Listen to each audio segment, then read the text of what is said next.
Hello, ഞാൻ എൻ്റെ ഫ്രണ്ടിൻ്റെ വീട്ടിൽ അവളുടെ വീടിനോട് ചേർന്നിട്ട് നടത്തുന്ന ചെറിയൊരു കൃഷി രീതി കാണാൻ പോയിട്ടാണ്. വീട്ടിൽ പോയപ്പോൾ വെറുതെ അതൊന്നും കൂടി കവർ ചെയ്ത് നിങ്ങളെയും കൂടി കാണിക്കാമെന്ന് വിചാരിച്ചു. അപ്പോൾ ഫസ്റ്റ് കണ്ടത് ക്യാരറ്റ്, ഇത് ക്യാബേജ്, അതൊരു 2 റോ ഫുള്ള് ക്യാബേജാണ് കേട്ടോ. ക്യാബേജൊക്കെ ആയി വരുന്നുള്ളൂ, പൊതിഞ്ഞൊന്നും വെച്ചിട്ടില്ല. അപ്പം അതിൻ്റെ ഇടയിൽ കൂടെ തന്നെ വേറെ ചീര അങ്ങനത്തെ സാധനങ്ങളൊക്കെ മുളച്ച് നിൽക്കുന്നുണ്ട്. ബാക്കിയൊക്കെ കണ്ടാലറിയാം ആയി വരുന്നേ ഉള്ളൂ. പിന്നെ അവിടെ ഇവിടെയൊക്കെ ആയിട്ട് ചീരകളുണ്ട് കേട്ടോ. പിന്നെ അതിൻ്റെ ഇടയിൽ പയർ കുത്തി കൊടുത്തിട്ടുണ്ട്. വെള്ളപ്പയറായിരുന്നു, അതിനത് കുത്തി കൊടുത്തിട്ടുണ്ട്. പിന്നെ അപ്പുറത്ത് കയ്പവള്ളി, ഇത് കൊത്തമര. ഞാൻ ആദ്യമായിട്ടാട്ടോ കൊത്തമര കാണുന്നത്. പിന്നെ അതിൻ്റെ ഇടയിൽ കൂടെ തന്നെ പയർ കുത്തി കൊടുത്തിട്ടുണ്ട്. ഇത് വേറെ അമരപ്പയർ, അമരപ്പയർ അതാണ് അമരപ്പയർ. ഓക്കെ.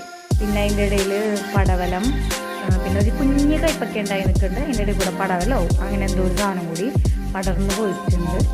അങ്ങനെ കയ്പയ്ക്ക ഒരു ഭാഗം ഫുള്ളായിട്ട് കയ്പയ്ക്ക പടർന്നു എടുക്കുകയാണ് കേട്ടോ. പിന്നെ ക്യാബേജിൻ്റെ ഒരു റോയാണ് ഫുള്ളായിട്ട് കാണുന്നത്. അതിൻ്റെ അപ്പുറത്ത് വെണ്ട കൂടിയുണ്ട് കേട്ടോ. വെണ്ട പയർ അപ്പുറം വെണ്ടായിട്ട് അതിൻ്റെ നടുവിൽ ക്യാബേജ്.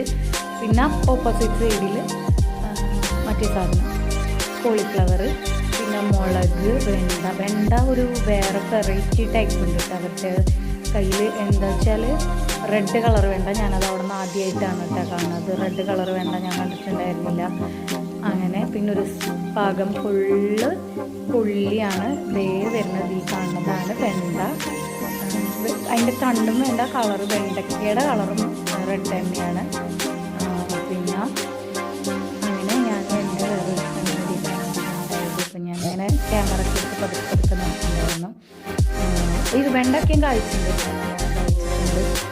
അങ്ങനെ 2-3 ഓരോ ചെടികൾ കഴിച്ചിരിക്കുന്നുണ്ട്. അപ്പം നമുക്ക് കാണുമ്പോൾ തന്നെ അറിയാം നല്ല രീതിയിൽ ഒരു കഷ്ടപ്പെട്ടിട്ടുണ്ട്.